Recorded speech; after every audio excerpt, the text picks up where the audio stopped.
listeners, welcome back. This is episode 154 of eBay the Right Way. Today's date is February 28th, 2024, and my guest is Maggie in Texas. A couple of announcements. Thank you for your submissions for my third anniversary special episode. I can still use more.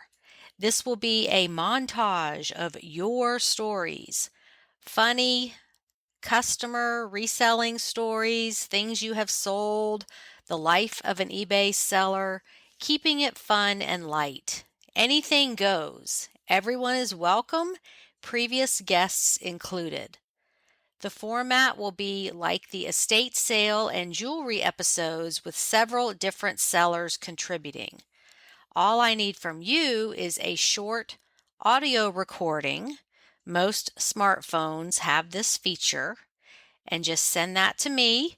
You can email it or send it through Facebook Messenger. My contact information is below the podcast, so reach out if you want to be part of this fun episode. And let's celebrate you, the eBay community. I also want to give a shout out to Janessa Winter and all the members who commented on her post in the Facebook group. I am so flattered by your feedback and grateful for all of my listeners. So Janessa posted, I hadn't been on the Facebook group in a long time, so I did not know about Suzanne's podcast until about 2 weeks ago when I searched for eBay podcasts. I am absolutely loving binge listening to this podcast. There is something so refreshing, interesting, and articulate about your consistent and unique format. Don't change a thing. I highly recommend listening to the podcast. I just love hearing about normal eBay sellers and their lives. There is so much other eBay seller content out there that just seems a tad slimy, all about the hustle, etc. Not this podcast. Bravo, Suzanne. And I was just so flattered by that. Thank you so much, Janessa, for giving me your feedback. And there were some comments on this post. Our friend Louis Prizzi said, I have the same issue with most reseller content, very slimy, and I find most of the people very unlikable. I may be biased, having been a guest, but Suzanne's podcast is great. Thank you, Louis, and we're going to have you back on soon, so get ready. Holly Feger, also a previous guest, agreed with that. And Diane Wells said, I just started listening a few weeks ago and I agree. I'm enjoying all the personal stories and getting some great tips along the way. And yes, some of the YouTube shows get on my nerves. And then Zachary McDore said, she's looking for more people to interview. And yes, I absolutely am always on the lookout for more guests because everybody's story is different and everybody is from a different walk of life. So I just love interviewing all of you out there. And I'm just like you. I'm in the trenches doing eBay every day. So this is one way that we can fight the loneliness at home, being a solo entrepreneur. All of us are out there. We're just kind of spread around in different places. So thank you so much for your feedback. I really do appreciate it because it helps me improve whatever I'm doing or know that I'm doing it right. Okay, now for the conversation with Maggie. Welcome back, listeners. Today I have Maggie with us, and she's also known as the Resale Rebel on the Facebook group. How are you doing this afternoon, Maggie? I'm doing great. Thank you. After having not been doing so well last week. Yes, on my way to recovery. Thank you so much for asking. Good. Okay, well, tell us where you're located. So I'm based out of Dallas, Texas. Okay, lots of good scavenging there. Oh, yes. Oh, yes. And the great thing is that Fort Worth is just a hop, skip, and a jump away. So you get a whole different type of inventory in Fort Worth versus in Dallas. So you get a little bit of everything. That's what I hear. I went to Dallas in, I think, 2017. We did a little workshop there and I met some eBay friends and I heard how great the pickings are in that area. Yes. So good for you. Yes, it's wonderful. It's really, really good. I feel very lucky that I live in such a plentiful environment. Great. Okay, well, why don't you tell us how you got started on eBay and when that was? So I've been on eBay for probably 15 years, maybe a little bit longer. It was very passive at first. I bought a pair of shoes. Those shoes don't fit. Let's flip them on eBay. So very gradual build. I always wanted to take reselling more seriously, but I work in a corporate environment. So slowing down long enough to be able to put the time and commitment into that was very difficult. So then flash forward to COVID. That gave me a moment to sort of sit down and think and consider the things that made me happy and the things that gave me joy. And reselling was one of those things. So I decided to take it a lot more seriously and just really, jump in with both feet. I found myself, with a lot more free time, and that's evolved over the years because I still very much and am in a corporate career. Now in the world that I'm in, it's a real delicate balance. So I find myself sourcing more on the weekends. If an estate sale is open in the evenings, going to the thrift stores in the evenings. So I feel like my opportunity has had to adjust because of my focus in my career.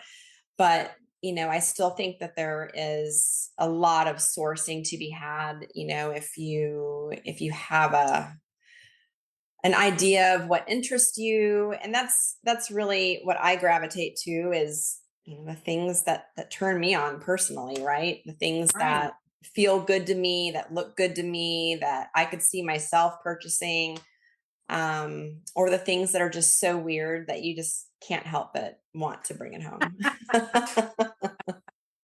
Exactly. Now, what kind of work do you do in the corporate world? So I am in merchandising and pricing in the e-commerce space. Oh, so it's very related to reselling. Yes, very, very relevant.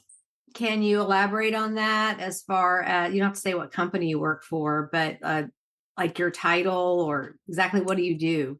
So I'm an e-commerce merchandising and pricing manager. So you have clients and you go into their accounts and price things? So more it's about defining the pricing strategy and setting the pricing for a big box retailer. Okay, okay, that makes Yeah. sense. Big box Yes. retailers, keyword I'm looking Yes. for. Okay, Yes. all right. So now, did you have that job before you got into reselling? I did. Yes. I've been with the same company for going on 8 years. So, I've always been very numbers minded, very conscious of the margins that I'm making personally, because that's the world that I live in every day. Hmm. Is, what are you able to take to the bank? It's not necessarily what you're selling, it's what you're able to pay your bills with. Absolutely. So, yeah. So I've always been very mindful of that. And I feel like my background in pricing has really helped, lend itself to that. Great. Well, that's what I always encourage resellers to look at is your profit That's because right.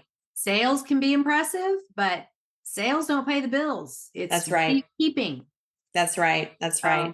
When I started back in 2003, I was a single mom, had just been through a divorce. Every penny mattered. Yep. So, Me too. you too. Okay. So Yep. I think it depends on you know, how you get involved in eBay. You know, Yeah. are you living on that money? Is it extra? Because it seems that the more diligent record keepers are the ones who are really trying to live on you know, eBay, or it's Yeah. they're paying off something with it. They're paying off credit That's cards, right. they're paying for college, they're paying off a vehicle, whatever it is. So Yeah. I mean, as a single mom, many years ago, my son is grown now, but 15 years ago when I did get into reselling on eBay, even passively, every dollar was important, right? mhm, It was about survival. So exactly. as it ramped up, it was like, oh, I can pay my electricity bill by doing this. Right. Exactly. Yeah. Okay, well that's a great story as far as how you got here. And you focus on kind of the opposite of the big box retailers, don't you? Yes. Yes. My passion is vintage clothing, accessories, um, and then designer vintage as well. Okay, is that just a personal interest that you developed into a business model? So I always say that I sell because I collect, right? I pay for my love of my collection with what I'm able to take home and bank. So I absolutely adore vintage clothing. I think it has a lot of personality. I think that people are able to really express themselves through the clothing of yesterday. A lot of the things that are made today, they make 1,000 of the same piece, and so maybe you go to school or you go to work, and so has the same dresses you have, and so I think it sort of makes everybody sort of blend in together. With vintage, you really can stand out and separate yourself from others and find the style that's unique for you and what makes best sense for you. Great. Okay, well, are there any styles, brands, fabrics that you look for that do well for you? Yes. So psychedelics are huge. Bright colors, crazy patterns. Um, the labels are one thing. I mean, labels definitely sell, right? So you find a Halston disco dress, that's going to sell because of the label and the style itself. But a lot of times in vintage, it's about the cut of the piece, right? So like caftans are, the garment of the moment right now. Oh, You know, really? oh yeah. I mean, if you find a 1970s caftan and it happens to have the waist tie that cinches in at the waist, you can ask $150, $200 minimum for that piece. So is that the same as like a muumuu? Similar to a muumuu, yes. Okay. Okay. And it's spelled Caftain. Caftan. Oh, I'm I've sorry. also seen it Kaftan. Okay. And so is that loungewear or It's everyday wear? loungewear. Yep. Okay. Yeah. Real open My and mother loose. had those and she called it a house dress. Yeah. Yes.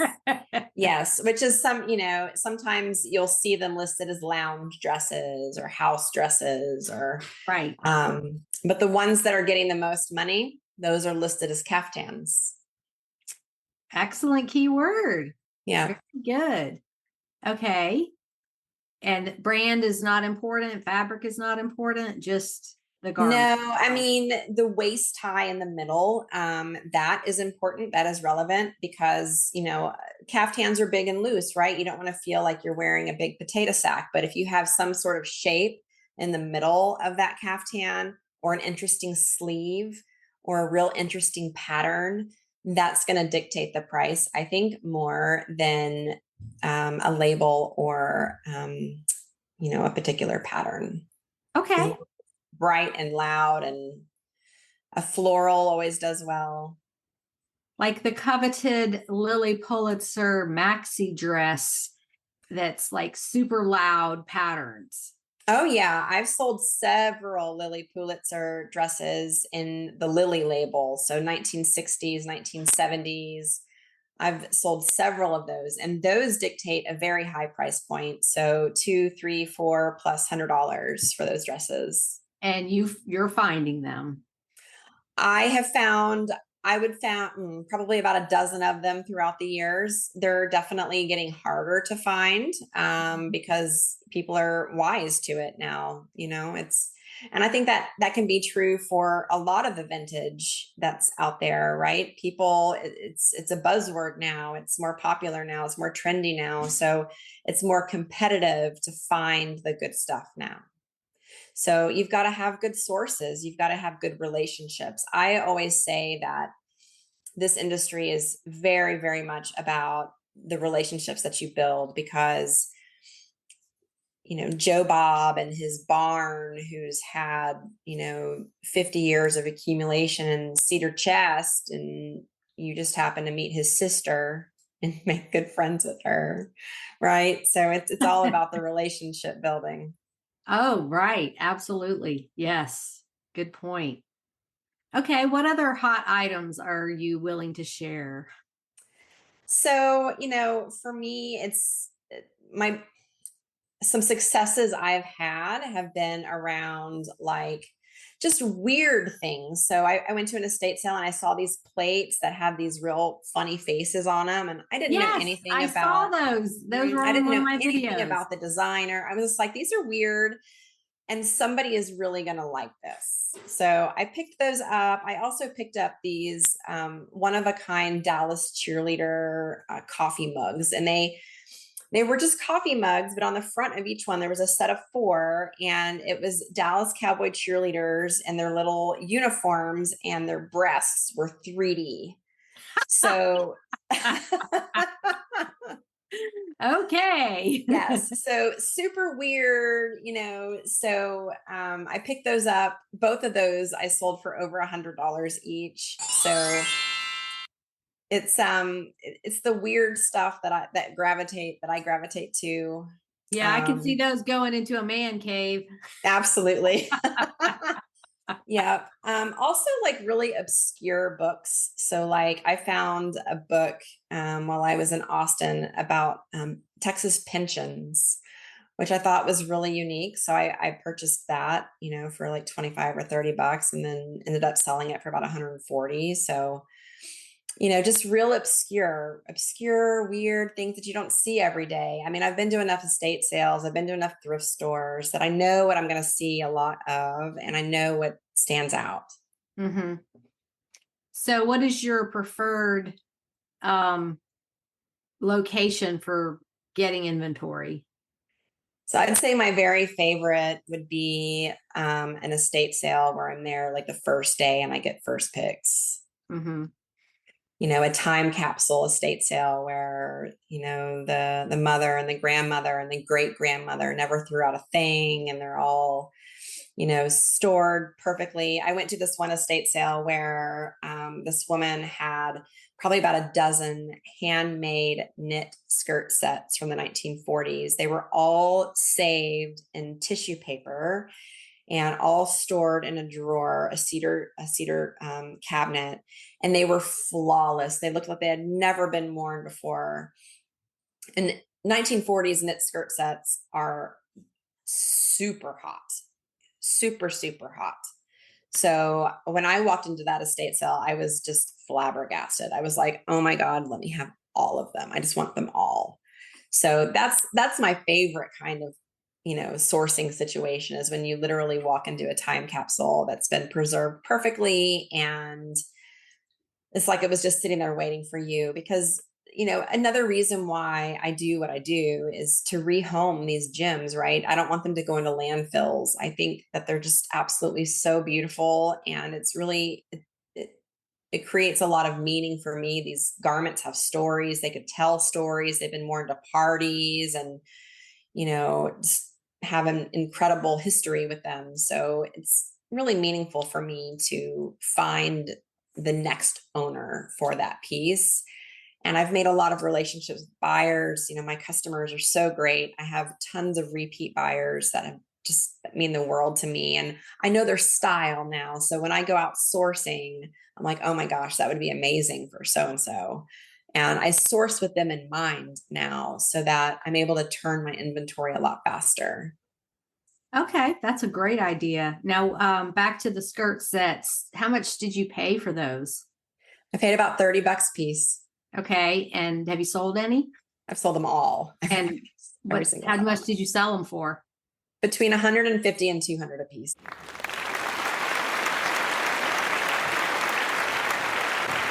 Okay, so excellent return. Yeah. Very good. Are you selling on Etsy also? I sell a little bit on Etsy, because I have a full-time career. I'm not able to invest as much time into cross-listing and all of that. So I really focus my energy and my time on eBay. That's where I found the most success. So, I am out on Mercari, I am out on Etsy a little bit, but my main two channels of selling are going to be eBay and then the Facebook groups. Would you like to go over some items that you've sold? Sure, I can do that.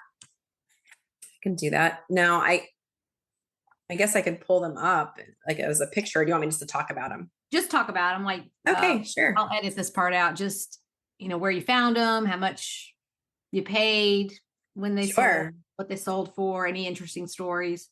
Sure. So one of the pieces that I have found, and something that I sort of gravitate to, is 1930s, 1940s, 1950s lingerie. So girdles, corsets, shapewear, things like that. So there was an online auction that I stumbled upon, and I bought a large collection of girdles and corsets. And I paid, I would say, between $10 and $20 a piece for them. I think there was probably 8 in the lot. And I would say I've sold, 3 of them so far. It's a pretty recent buy, but the ones I've sold for, $80, $120. So there's definitely some value into some of those corset garters, girdles, all of those types of things. They're highly coveted, highly collected. If the elastic is in good condition, if the straps and the hook and eyes are all in good condition, you can get a lot of money for them. There's a huge community of people who buy those things, whether in the fetish market or just in the period, people who like to dress in period. So Well, definitely and had a lot of success with that. they do have, all these TV and movies that are coming out that are set in the past. They like to have the authentic clothing, like the real thing, instead of having to remake it. And then you also got your cosplay stuff and your conventions and, all the reasons, theater. Reasons that people would need these. And it really is easier for them to just find it out in the wild than to have a seamstress remake it. Absolutely. Yeah. Movie studios are definitely a huge portion of the vintage buying community for sure. Oh, I watched something a couple weeks ago. Forget what it was on streaming channels. It's called Bomb Girls.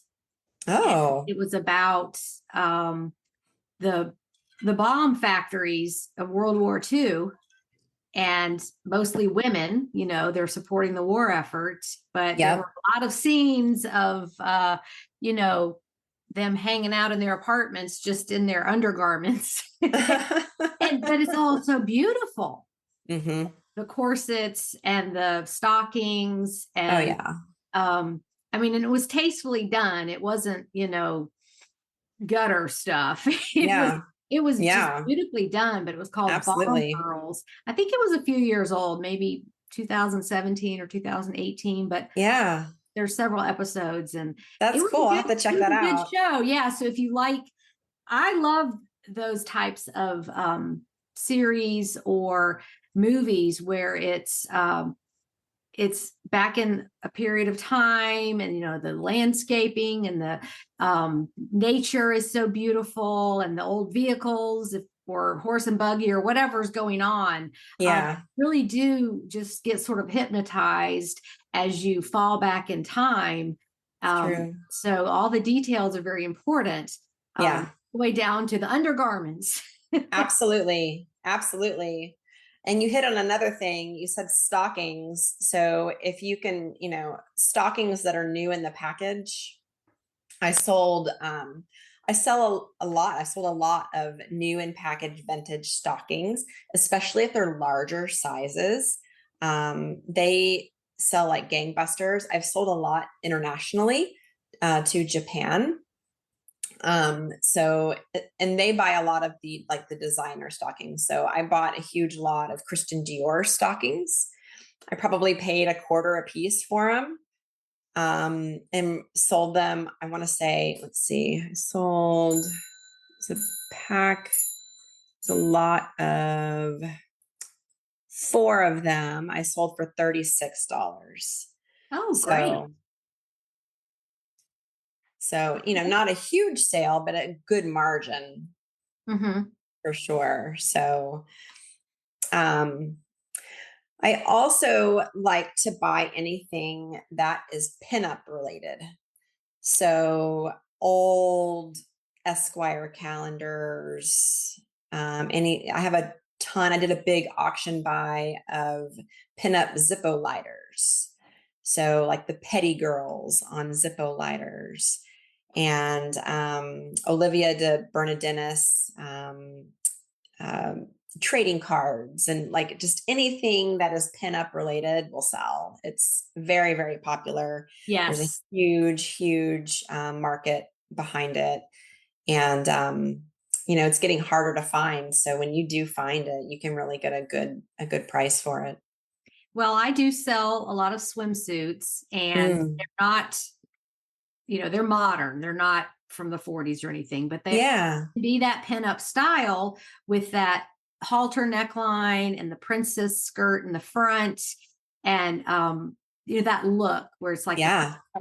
the push-up bust line. And Oh yeah. I put pinup in my title because it is that retro style. Yep. And they're very figure flattering, Yep. slimming, and the princess skirt in the front is a little more modest. Yep. But and then what was the other thing? Matchbook covers that Oh have yeah. girls on them. I studied that for a while, and I've never really bought a big lot. I don't come across them at this point. It's hard to find, but every once in a while, you'll hit a honey hole and they'll just have a ton of pinup stuff, and I'll buy it all. I mean, if I find it, I'll buy every bit of it, because every bit of it will sell. Mm-hmm. Great. Good for you. You really know it. Now, do you do any kind of home decor? The only home decor I'm really doing are the pieces that are just super weird or like obscure, right? So like those plates and like the Dallas Cowboy mugs. I have also done, there was this poodle figurine that I found by Tiche. And I saw that. And I didn't know that, that maker at all, but dog figurines are they just sell. There's someone who has a gray poodle who is going to want that gray poodle figurine. Yes. And it looked really high quality. It looked really lifelike. It looked so accurate. So I think I paid, 25 or $30 for it and sold it for 175. So it was, it was a good do for sure. But I don't do a lot of home decor, just there's only so much time in the day, right? Like you gotta pick what really turns you on. And it's the fashion. The fashion just absolutely turns me on. But I'm never gonna, turn down or turn away a good profit margin. So if that happens to be a piece of decor, then I'm all for it. But the things that I'm gravitating to are definitely the garments, the cool boots, the cool belts, the cool jackets. Okay. Okay. Well, I hijacked your things that you've sold Oh, sure. conversation. So if you want to pick that up again. Sure. Yeah. So I found this pair of Bally boots. So I would say that they're, I don't know, like 80s or 90s. They weren't super old, but they were suede, they were super colorful, they were embroidered, and I paid up for them. I mean, I paid $50 for them at an estate sale. So I definitely took a chance with them, but I ended up selling them for over 200. So, and it took a while. It took, I'd say it took maybe 6 to 8 months to find that right buyer. Because they were a small size. I think that if they had been like a 7 or an 8 or a 9, they probably would have sold a lot faster. They were a size 6, which is harder, Mhm. So it took a little while to find that right buyer, but I did find them, and so that was a good do. I also I found this Neiman Marcus cashmere jacket. It was a full length cashmere jacket. It had a really weird like chevron pattern sort of in it in the jacket, and it was a larger size. It was like an extra large 1X, with like a 44, 46 bust. Anything that is a bigger size that's a high quality is going to sell for you, because it's hard to find the bigger sizes, especially in vintage. And I don't think because people are necessarily so much smaller back then. I think it's that the larger sizes actually got worn. Like they were just worn to death. They were passed down to their sister and their daughters and their granddaughters, and they were worn out. And so there's literally nothing remaining of them. Because you find a lot of smaller size vintage now. Well, that's just because people weren't that tiny back then either.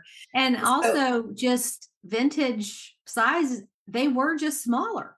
they If you were compare a size 8 dress made in the 60s to a size 8 dress made last year, totally different. It's about 4 sizes backwards. So exactly, it's not the yeah, so like same. a size 12 is like a size 8. A size 8 is like a size 4. Right. Yeah. So if, people who are actually wearing the vintage clothes, they know that. Um, Yes. and Yes, for sure. Yeah, you they know always put, their real modern size and they know their vintage size. do you Yeah. put measurements on your clothing listings? Everything, on Yes. everything. Okay, good. I would think that's important, especially with It's vintage. imperative. If you Yeah, don't have measurements and you're selling vintage clothing, it will never sell, or you'll expect, because, not every buyer wants to message the seller and be like, hey, what's the bust measurement? They'll be like, forget it. I'll go to something else. exactly. Because I think a few reasons, a lot of sellers don't answer. Yeah, it's true. They just don't want to, or they're busy, or I have to go find that in my inventory and measure it, and it's probably not going to sell anyway. And so, you know, I think a lot of sellers don't answer. Yeah. And there's the time factor is I know as a customer, I want a fast answer. Yeah. And if I Yeah. ask and I don't get an answer at Absolutely. most 24 hours, um, Yep. I'm going to move on. Yeah, for sure. Um, yeah. So I think I've always said put measurements, put as much information as you can that makes sense in the listing so that the buyer doesn't have to message you, because we Yeah. really need to spoon feed them and make it easy and Yes, be the seller who has the information so you can get the sale. exactly. Make it as easy as possible for the potential customer to purchase from Right. you. Yeah, I agree with that. Yeah. So, how many listings do you have in your store? I have about 650 right now. Okay. And how much do you sell a month? How many items? I sold 500 items last year. Oh, that's very good for, I guess you would say part time. Definitely part-time. Mhm. Okay. Very part-time. And Yes. so is it just you in your household? It's me, my husband, and I'd say 2.5 children. My oldest moved out. Okay. Yeah. Hey, we're getting there. One more. Yeah, we're Okay. getting there. So what about your husband? Is he interested in your reselling business? So he hadn't been until last year, but he found himself with a little bit of free time during the day. So he offered his help to me, and he got engaged with the packing and shipping portion of my business. Mm-hmm. So he is my primary packer. He's just Oh, better. what a gift. Oh my gosh. He is so much more talented at it than I am. I have not had one damage. He's just so good at it. So I have fully given over that responsibility to him. And we have a system now, right? So I pick it, I group it, I stack it, he packs it, and then I do the labels. So Mm-hmm. we have a great system. And then my kids also help me too. So my daughter will help with measuring, with modeling. And my youngest son, he'll help with, taking things off hangers and taking tags off things. And, so it's a family affair. Mm-hmm. That's wonderful. Now, how old are the two still at home? 15 and 17. And do you pay them? I do pay them. Good. That's wonderful. 100% I pay them. Yeah. Do they want to work more when they want something like, oh, I need money. I'm gonna see what you need Yes, me to yes, do. especially my youngest. So my daughter has a job, so she's not as available as she has been in the past. But my youngest definitely is looking for opportunities to make more money. So he will ask, "Hey, you need any help with anything? So I can make some money." And I'm like, "Absolutely, I always need help." Very good. Yeah. Okay. Well, I'm glad that everyone's involved. That just makes it flow so much better Oh when yeah, it the does. families. To not be alone on an island. Yes, exactly. Yeah. Exactly. Oh, I know what I wanted to ask. Do you do Yeah. any vintage shoes?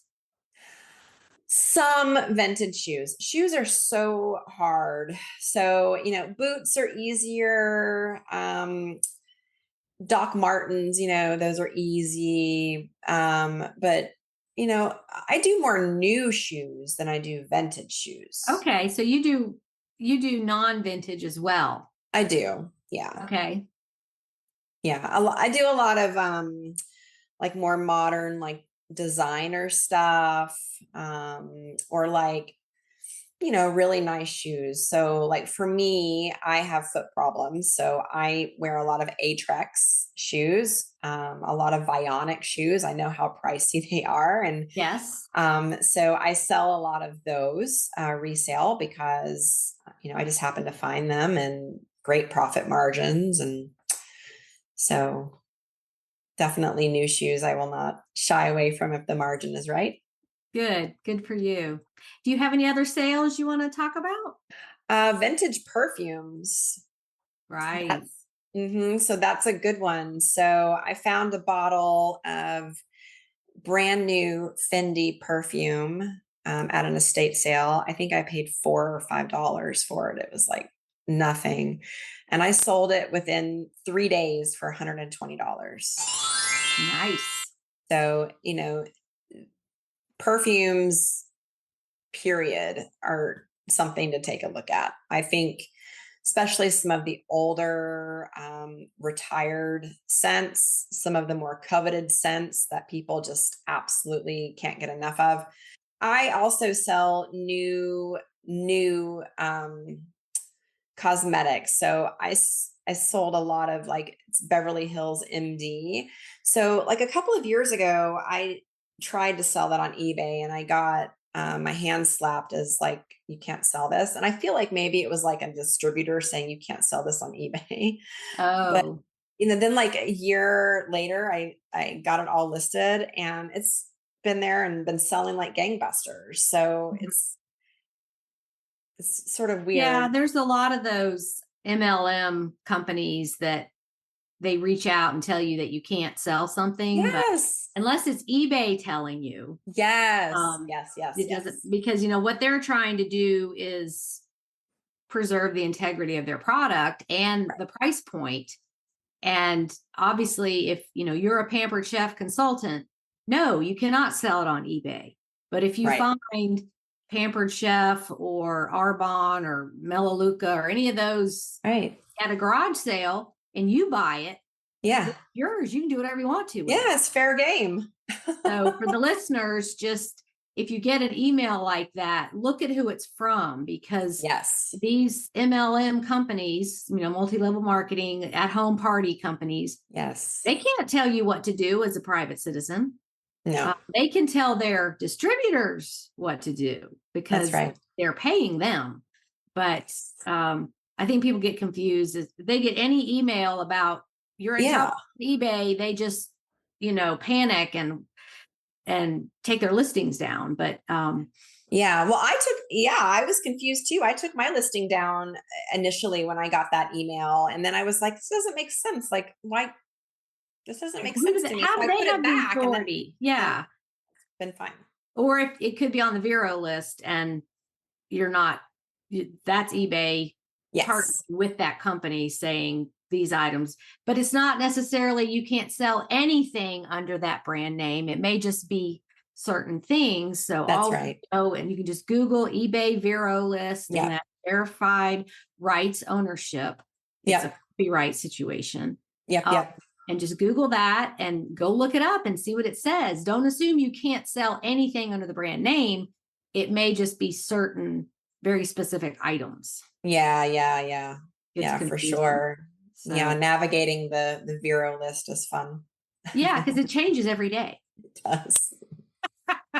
So I didn't mean to get off to that tangent, but oh no, that's okay. No, I like to educate the listeners point. because there is a lot of misinformation out there. Mm-hmm. And the bottom line is go back to what eBay says. Yeah. Not what you thought you might have heard in a Facebook group that somebody could have said that they heard, All irrelevant. Yeah. Okay. Do you have anything else you want to go over? I don't think so. I think we covered it all. So what are your plans for your corporate job? Is retirement on your radar? So, I really enjoy what I do. I really enjoy the company that I work with. I think there's still lots of opportunity for me in the corporate space. I think eventually, as I get older, as I, right now I'm still in getting my kids into college and, all of that. I think once they're older and grown and graduated from school and off my payroll, I think I'll have a different outlook. And retirement definitely would be, on the table and doing resale full time, because I think I have proven it to myself that it is a very viable option for a career. And I think it's, if you can master the costs, expense, and profit matrix, I think that you can find a lot of success reselling. So I think it's definitely on the horizon for me. Just not, probably in the next few years. Okay. I didn't ask you what year you were born.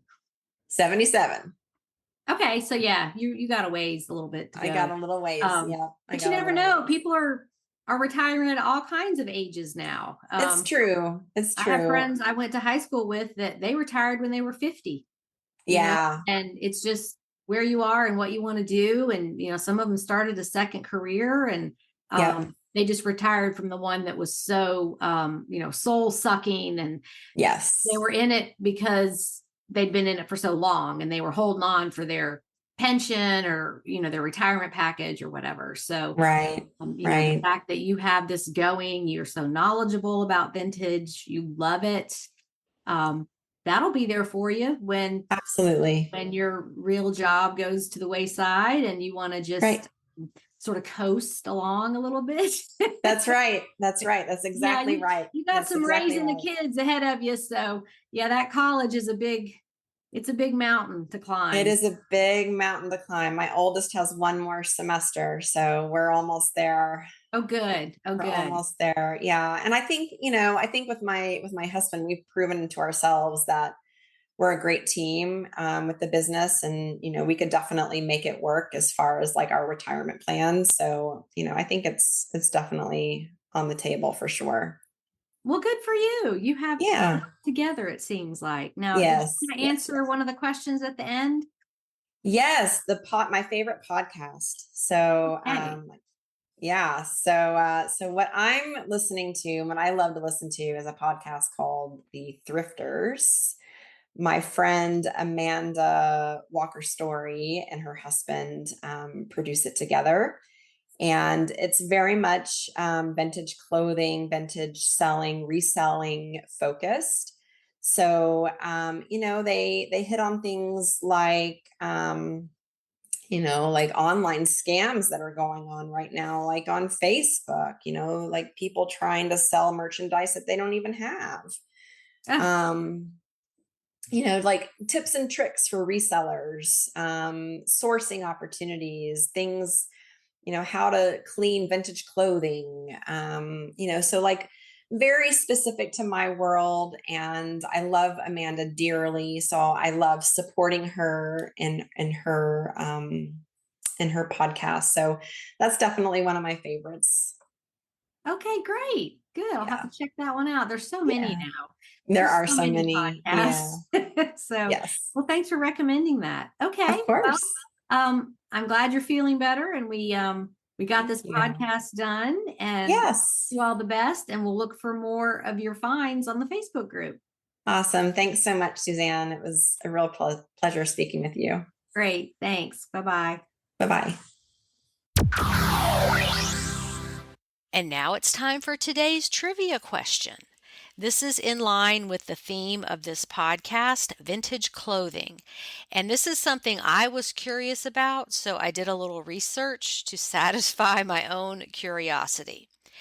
We're going way back to the Victorian era here. And by the way, you may never have thought of this, but Victorian refers to the time of Queen Victoria from 1837 to 1901, such as Victorian style houses, clothing, hairstyles, and so on. After that was the Edwardian era of King Edward, and so on. The eras were named after the king or queen of the United Kingdom during specific years. So you get a 2-for-1 on this trivia question. Anyway, sorry to digress. History is just so interesting sometimes. Okay, if you've ever seen a movie or TV show set in Victorian times, I often revert back to the beautiful production of Victoria on PBS Masterpiece Theater. You may have noticed women taking a bath wearing a thin white nightgown type garment. Why did they do this? Here's a few seconds to think about it.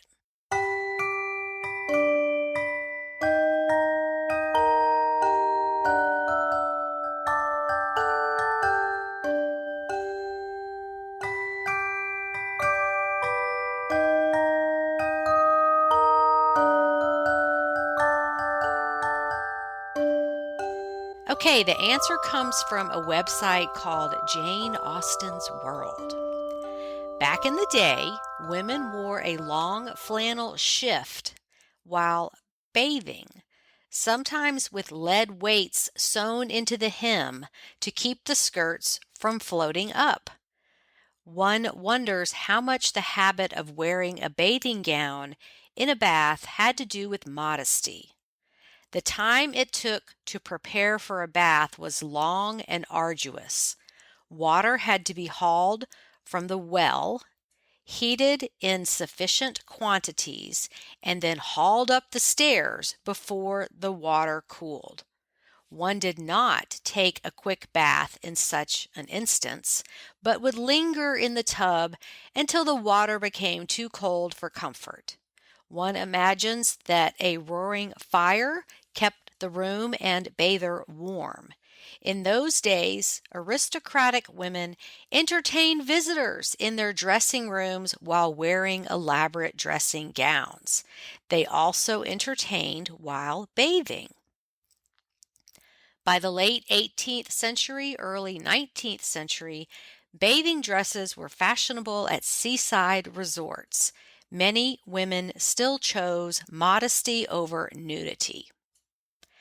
The Victorian era is often considered to be entirely restrictive of nudity, as it was seen as a sin from a strict religious standpoint. And one more thing I will refer you to. I found a fun YouTube channel called Prior Attire, where the creator works in the historical costuming industry. And she has videos showing how both men and women dressed during different eras and for different events and activities, such as taking a walk with an 1850s lady. They're all very specific. So if you are interested in historical attire, you got to check this out. She shows all the different layers people wore, the order you had to put everything on, and why the garments were worn. I mean, it must have taken a really long time to get dressed back then, and you needed a helper to get all the layers on and fastened correctly. It makes me thankful I can just throw on some yoga pants and a pullover top in 60 seconds and start the day. So again, that YouTube channel is called Prior Attire. Okay, next week my guest is Tina, and she had to pivot her business while moving from Denver, Colorado to Knoxville, Tennessee, because the sourcing is so different. She and her husband moved for their retirement. But she has grabbed the bull by the horn, so to speak, and learned all sorts of new things to keep her eBay business going. So make sure you tune in for that episode.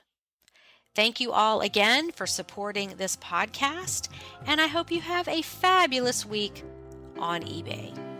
Talk to you next time. Bye, everybody.